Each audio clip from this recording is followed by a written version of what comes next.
जीवियों, धर्म प्रेमी सज्जनों, बड़ा ही सौभाग्य का सुअवसर है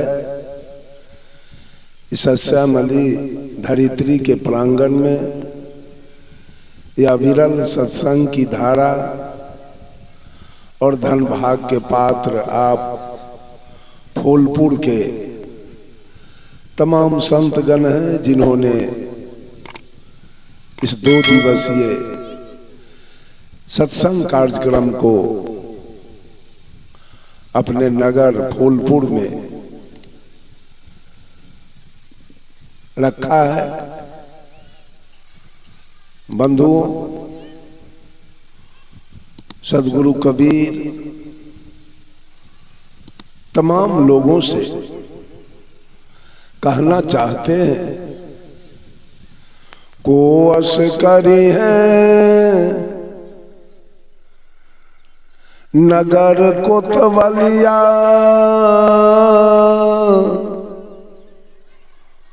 मांस फैलाए गिद्धर खबरिया, मूस भैनाव मंजार कर हरिया, दादुर सोबे सरप पहरुआ, बैल बियाए गाय भय बंझा, बछरू दुहिए 3 संझा, नित उठ सिंह सियार से जूझे, कबीर के पद कोई बिरले बूझे। सदगुरु कबीर इस दुनिया वालों का चाल देखकर व्यंग वाणी में बोलते हैं, कोस करी है नगर कोतवालिया। नगर किसे कहा गया? एक काया एक नगर है और थाना में कोतवाल होता है। कोतवाल का काम है कि गांव के लोगों को जगाते रहना, कहीं चोर ना आ जाए। सदगुरु कबीर इस काया नगर की कोतवाली की चर्चा करते हैं। इस काया रूपी नगर का कोतवाली कौन करेगा? चौकीदारी कौन करेगा? इसका देखभाल कौन करेगा? सारे लोग, औरत हो या मर्द, हिंदू हो या मुसलमान, सिख हो या ईसाई, पारसी हो या यहूदी, सारे लोग भगवान के भरोसे पर जी रहे हैं। सारा काम भगवान करेगा। काया का रखवारी भगवान कर देगा। अगर सदगुरु कबीर कहते हैं, अगर 2-4 कुंटल कहीं पर मांस का ढेर लगा दिया जाए और गिद्ध को रखवारी दिया जाए कि इन मांस का आप रखवारी करो, क्या गिद्ध मांस का रखवारी करेगा कि खा जाएगा? गिद्ध मांस का रखवारी करेगा कि खाएगा? गिद्ध मांस को खा जाएगा, वो रखवारी नहीं करेगा। आज पूरे दुनिया के लोग गिद्ध के रखवारी में सुरक्षित जीना चाहते हैं, स्वस्थ होकर जीना चाहते हैं, कल्याण करना चाहते हैं। वो संभव नहीं है।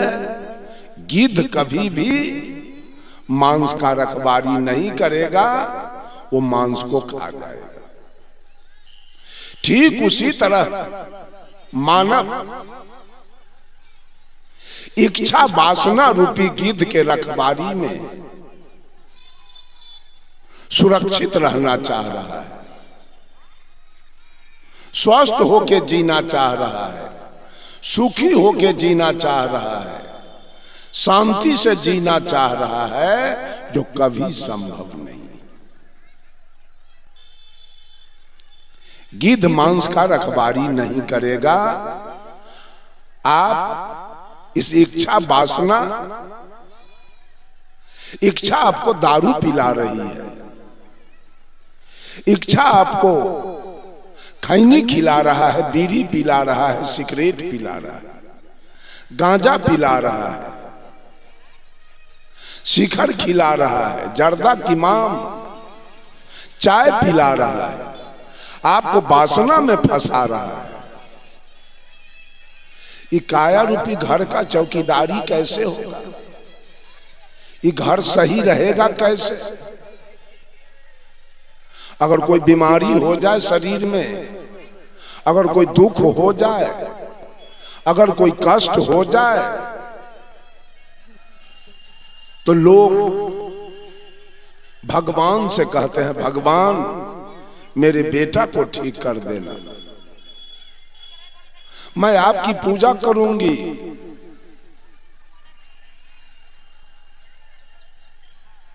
भगवान दुख का दुकानदारी करता है क्या?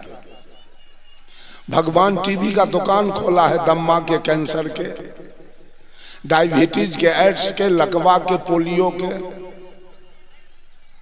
भगवान किसी किसी के यहां बीमारी भेजता है, जाओ उसको पकड़ लेना, जाओ उसको मार देना।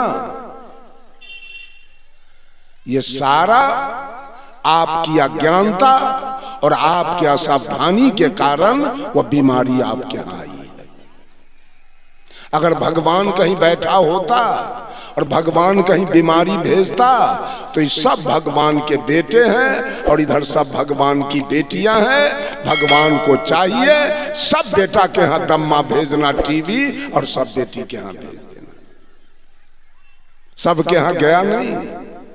स्पष्ट है कि आपकी अज्ञानता और आपके असावधानी के कारण वो टीबी आपके जीवन में आया, वो कैंसर आपके जीवन में आया, वो एड्स आपके जीवन में आया है, वो डायबिटीज आपके जीवन में आया है, वो ब्लड प्रेशर आपके जीवन में आया है। आपकी अज्ञानता और आपके असावधानी के कारण, इसलिए कि आप गिद्ध के रखवारी में इस मांस की रक्षा करना चाहते हैं।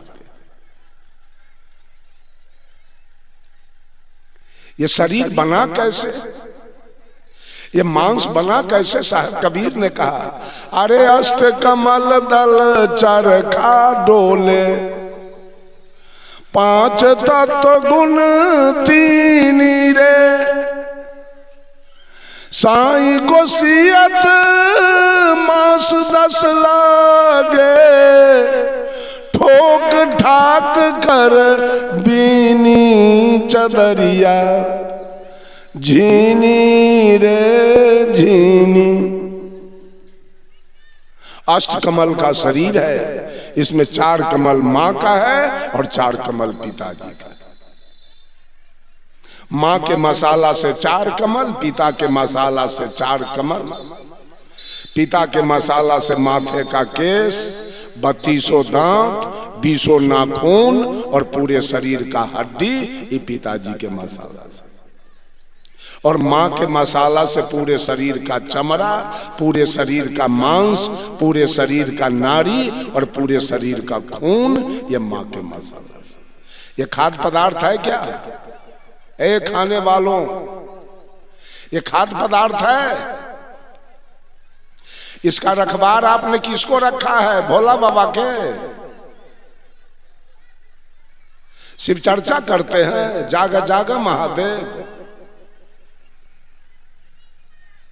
महादेव जगले रहेंगे और आपकी चिता जल जाएगी। याद रख लीजिए, चिता जल जाएगी, गिद्ध छोड़ेगा नहीं। गिद्ध खा, कितने का चिता गिद्ध जलवा चुका है और जल रहा है।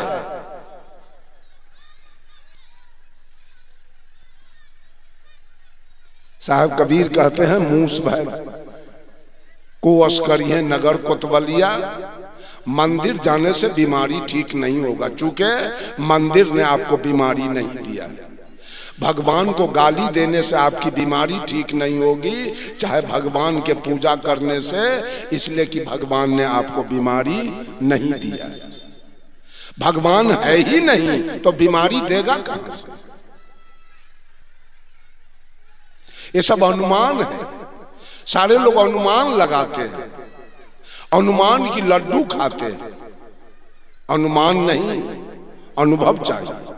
साहब कबीर ने अनुमान की चर्चा नहीं किया, अनुभव। कबीर ने किसी के बात को माना नहीं, जाना। कबीर ने किसी के बात पर विश्वास नहीं किया, विचार। कबीर ने किसी के बात पर श्रद्धा नहीं किया, अंधश्रद्धा, शंका। I keep 6 honest serving men, they taught me all I know। मैं कुछ नहीं जानता हूं और अपने पास 6 कर्तव्यपरायण ईमानदार व्यक्ति को रखता हूं। जो कुछ भी मैंने सीखा है इन्होंने ही सिखाया है और इनके नाम है, their names are what, why, who, when, where and how. इनके नाम है क्या, कौन, कहां, क्यों, कब और कैसे। बहुत सारे लोग विश्वासवादी है, भगवान के विश्वास पर जीना चाहते हैं। आपको जगना होगा, दूसरे को जगाने से कोई फायदा नहीं मिलेगा। आप जग जाइए। अगर स्वस्थ होके जीना है, दीर्घायु होके जीना है, संपन्न होके जीना है, सुख से जीना है, तो आप जग जाइए। नहीं तो गिद्ध सारा मांस खा जाएगा। कितना को दारू पिला के किडनी फेल करा दिया। एक ससुर और दामाद एक भट्टी में गया दारू पीने, और जब दोनों पी के फूल हो गया तो ससुर कहता है दामाद से, कहिए भाई साहब हालचाल। तो दामाद कहा ससुर के, हाँ भाई साहब हाल चाल ठीक है। तो ससुर कहा कि हमारे बेटी का क्या हाल चाल है। तो दामाद कहा आपके बेटी का भी हाल चाल ठीक है। कहा ठीक से बताइए। तो दामाद कहता है क्या कहें ठीक से, वो तो जहने आपकी बेटी ओहने हमरो बेटी। बंधुओं होश संभालिए, गिद्ध मांस का रखवारी नहीं करेगा। दूसरे शब्दों में साहब कबीर कहते हैं मूस भय नाव मंझार कर हरी। अगर चूहा को नौका पर बैठा दिया जाए, कबीर की देखिए, कबीर विचार क्या आपको लगा बिल्कुल उल्टा, अब बात बिल्कुल सुलटा। साहब कबीर कहते हैं मूस भय नाव मंजार कर हरिया। अगर चूहा को नौका पर बैठा दिया जाए और बिल्ली हाथ में पतवार दिया जाए तो बिल्ली चूहा को उस पार कर देगी, करेगी नहीं। आप हैं चूहा, ये मानव मात्र है चूहा, और अपने जीवन रूपी नौका का पतवार किसके हाथ में दिया है? पार करने वाला किसको रखा है?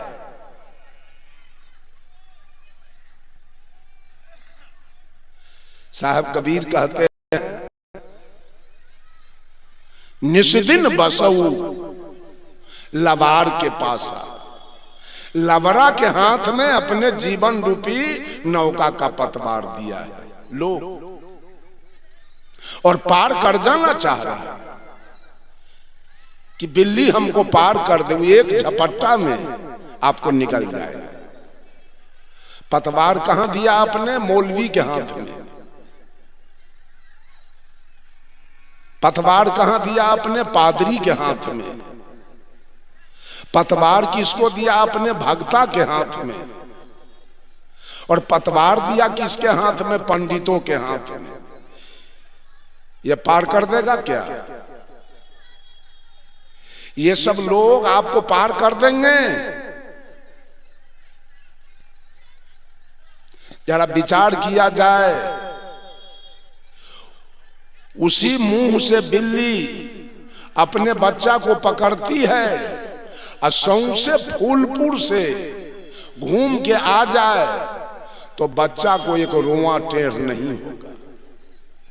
अब उसी मुंह से कहीं चूहा पकड़ा गया तो क्षण में छटपटी उसका छूट जाएगा। इसी मुंह के कमाई से ये सारे लोग अपने बेटा को इंजीनियर बनाते हैं, पोता को डॉक्टर बनाते हैं,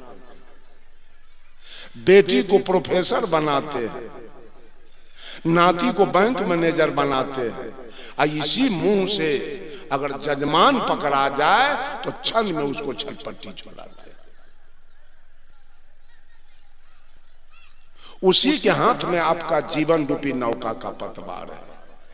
जो शाम में झूठ बोले, सवेर में झूठ बोले, 12 बजे में झूठ बोले, 2 बजे में झूठ बोले, हमेशा जो झूठ का खेती करे, उस बिल्ली के हाथ में आपके जीवन रूपी नौका का पतवार है। कबीर साहब कहते हैं, मूस भय नाव मंजार कर हरिया, कि चूहा को कभी बिल्ली पार नहीं कर सकती। तीसरे शब्दों में कहते हैं, दादुर सोबे सर्प पहरुआ। दादुर माने होता है मेढक, जिसको आप साधारण बोलचाल के भाषा में बेंग कहते हैं। बेंग को सुला दिया जाए और अधसर सांप के देखभाल के लिए रख दिया जाए। अधसर सांप बेंग के देखभाल करेगा न रक्षा? अधसर सांप बेंग के रक्षा करेगा? साहब कबीर दुनिया वालों का कहा कि तुम बेंग हो, अधसर के रखवारी में तुम जीना चाहते हो। बानी देखिए कैसा है, दादुर सोबे सर्प पहरुआ। सर्प किसी को किस परिस्थिति में काटता है? सर्प हमेशा किस परिस्थिति में रहता है? क्रोध में रहता है कि ज्ञान में? सर्प हमेशा क्रोध में। ये मानव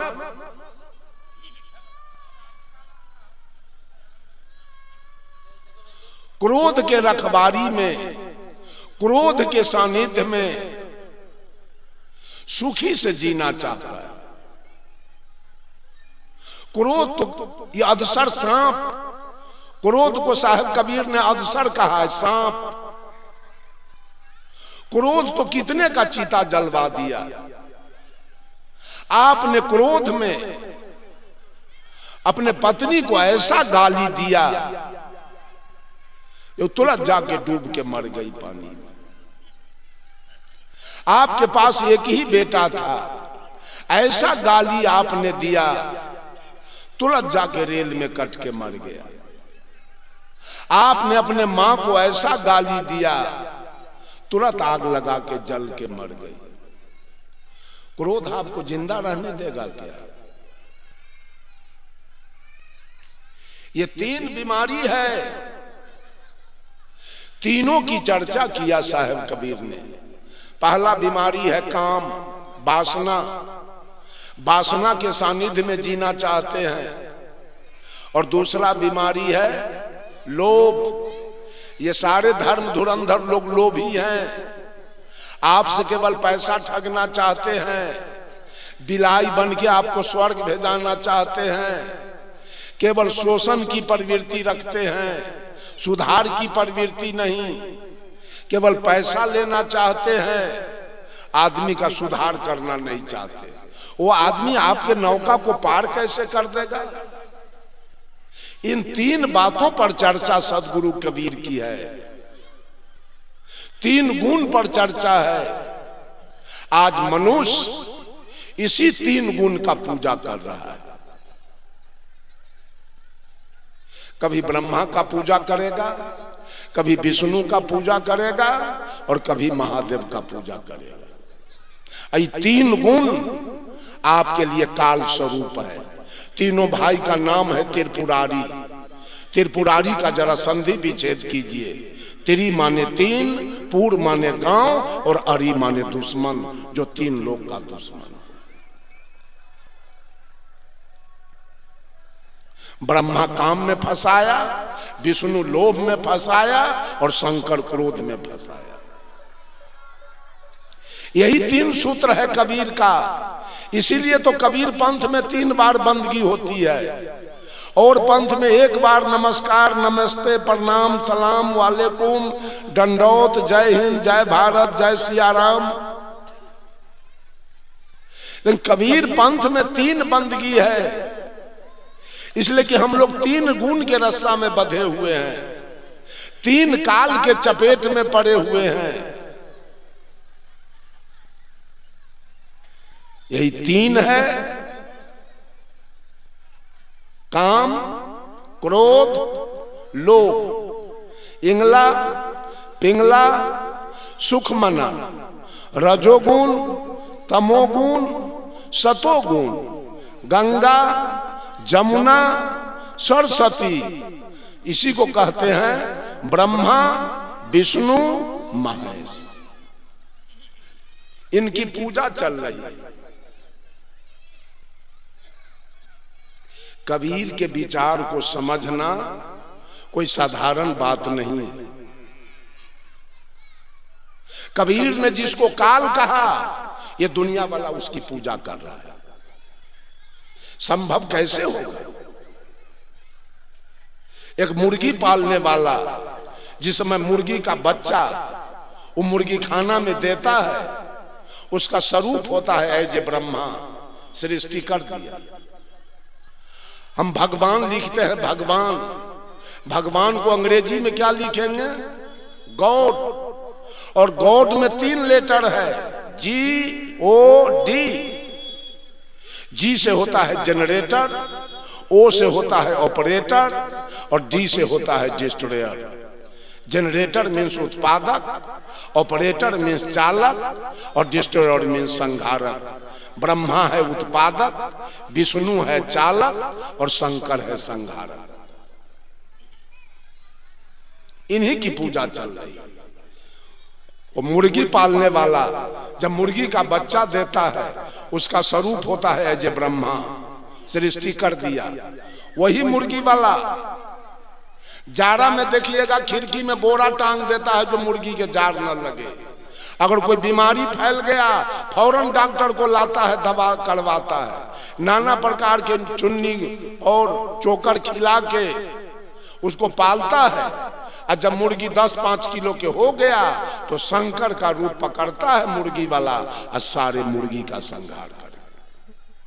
साहब कबीर कहते हैं रक्षक कला दिखाई के अंत काल भक्षण करे, जब ही काल के हाथ पड़े। वो मुर्गी है काल के हाथ में, उसको तीनों स्थिति दिखा रहा है मुर्गी वाला। जन्म भी दे दिया, पालन भी कर दिया और संहार भी कर गया, तीनों हो गया। Plus minus equal to minus. मन हमेशा माइनस की ओर जाने वाला है और उससे तन को जोड़ दिया जाए, तन को प्लस करा दिया जाए तो इक्वल टू माइनस। ये मन तन के हड्डी हड्डी तोड़वा के रख देगा, जेल में बंद करवाएगा, फांसी पर लटकवा देगा। And minus minus equal to plus. मन अगर माइनस की ओर है, सारा बीमारी, सारा गलत काम ये मन से निकलता है। तो मन अगर माइनस की ओर है तो सदगुरु कबीर कहते हैं चोर भरोसे साहू के, बस तू लेत चोराए, पहले साहू को बांध लो, चोरवाया पे बध जाए। ये मन रूपी चोरवा जितना भी योजना बनाता है वो शरीर रूपी साहू के बदौलत। साहब कबीर कहते हैं साहूए को कब्जा कर लो, ये मन रूपी चोरवा जाएगा कहां, अपने आप बध जाएगा। And minus minus equal to plus. मन जो घाटा की ओर है तो तन को घटा दीजिए मन से, अर्थात मन जहां जाए वहां तन को मत जाने दीजिए। कोई एक्सीडेंट नहीं होगा, कोई दरोगा जी आपके दरवाजे नहीं आएंगे, कोई मुकदमा आपके ऊपर नहीं होगा, आपको जेल जाना भी नहीं पड़ेगा। सारे लोग मन की गुलामी, एक तो मन की गुलामी में जीते हैं, अब मन के गुलामी में भगवान सबका पूजा करते हैं और तीरथ तीरथ में घूम रहे हैं मन के मुताबिक, ज्ञान के मुताबिक नहीं। अगर ज्ञान हो जाए, कबीर साहब एक शब्द कह दिए, खसम बिनु तेली के बैल भयो रे, खसम बिनु तेली के बैल भयो। पूरे दुनिया के लोगों को साहब कबीर ने तेली का बैल कह दिया, सब है तेली के बैल।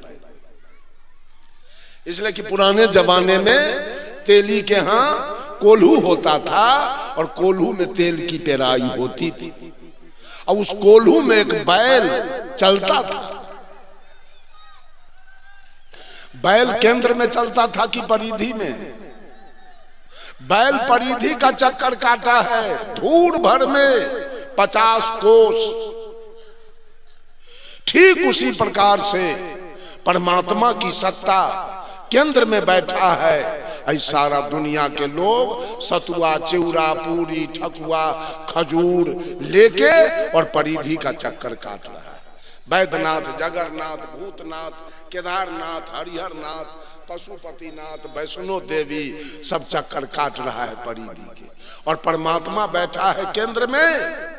जब तक वो परमात्मा की सत्ता है तभी तक ये आंखें दुनिया को देख रही है, कान दुनिया की बातों को सुन रहा है, नाक सुगंध दुर्गंध ले रहा है, मुंह बोल रहा है, खा रहा है, त्वचा स्पर्श कर रहा है। जिस दिन परमात्मा की सत्ता काया से आउट होगा, ये शरीर डेड बॉडी होगा और श्मशान में जाके जल के राख हो जाएगा। तो परमात्मा बैठा है केंद्र में, आई दुनिया वाला परिधि का चक्कर तेली के बैल बन के और सब चक्कर काट रहा है। ट्रेन से, बस से, हवाई जहाज से घूम रहा है परमात्मा के खोज।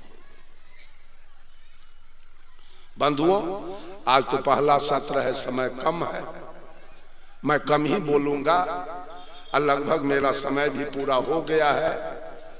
कल फिर आप लोग आएंगे, समय अधिक मिलेगा तो अधिक बोला जाएगा, समझाया जाएगा।